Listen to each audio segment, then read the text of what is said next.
Pushpa kit गेल पुष्पा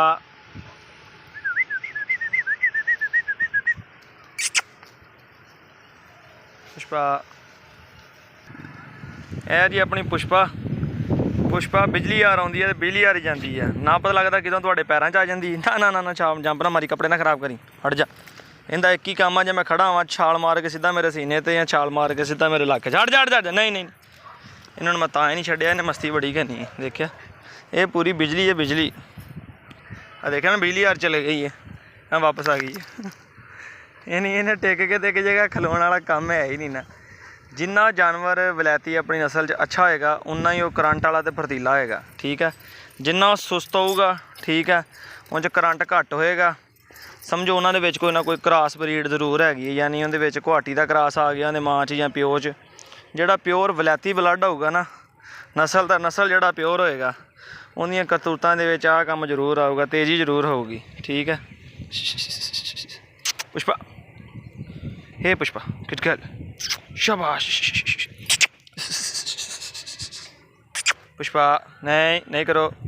मैं कहा जी बड़े दिन हो गए दोस्तों पुष्पा ओ देख लो उत्ते चढ़ा देखिया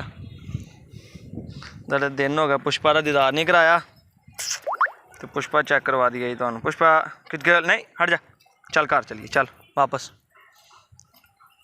चल चल चल अगे अगे अगे चल अगे अगे अगे चल चल चल चल चल शाबाश शाबाश शाबाश शाबाश हुण आप ही हत्थ फड़ के वीडियो बनानी भी किहड़ा सौखी है जानवर नज़र भी सही नहीं आता फिर तंग भी बंदा ज़्यादा होंदा ते मौसम भी बड़ा अच्छा सीगा और अन करीब ही हीट ते आने वाली है हरकतां शुरू कर दित्तियां इन्हें भी इंशाअल्लाह तुहानूं इहदा मेल भी दिखाना होनी अगे जाके जिन तो क्रॉस करानी है जी तो यह जिंदा होने वाला शौहर ठीक है रॉकी तुहानूं दस्सिया ना कि मस्ती मुस्ती शुरू कर दी है इन्हें तो इंशाअल्लाह अन करीब जड़ा ना हीट ते आ जाएगी तो उम्मीद बड़ी है कि रॉकी क्रॉस कर देगा अज रॉकी ब्लैक ब्लड इन्हें इस करके कह रहे हैं कि इनका दादा भी काला इनका बाप भी काला इंशाअल्लाह इनके बच्चे भी काले होणगे तो काले बच्चों का फिर शौक करांगे फिर तुहानूं ब्लैक गुलटेर और क्वालिटी वाले अच्छी ब्लड लाइन वाले इंशाअल्लाह ताला दिखावांगे तुहानूं उनका भी शौक करवावांगे है जी माशाअल्लाह अपना रॉकी है पुष्पा उम्मीद है कि पहले बच्चे इंशाअल्लाह ताला जिंदगी होवे ते तंदुरुस्ती होवे तो पहले बच्चे जनाब वाली रॉकी दे इहदे नाल ही होणगे पुष्पा दे नाल कमेंट करके दस्सियो साडी पुष्पा तुहानूं कैसी लगी है जनाब किस दिन तुहानूं डिटेल नाल वीडियो बना के भेजांगे जी फिर उस वक्त तक इजाजत दिओ चैनल सबसक्राइब करके बैल आइकन प्रेस कर लो फिर अल्लाह हाफिज़।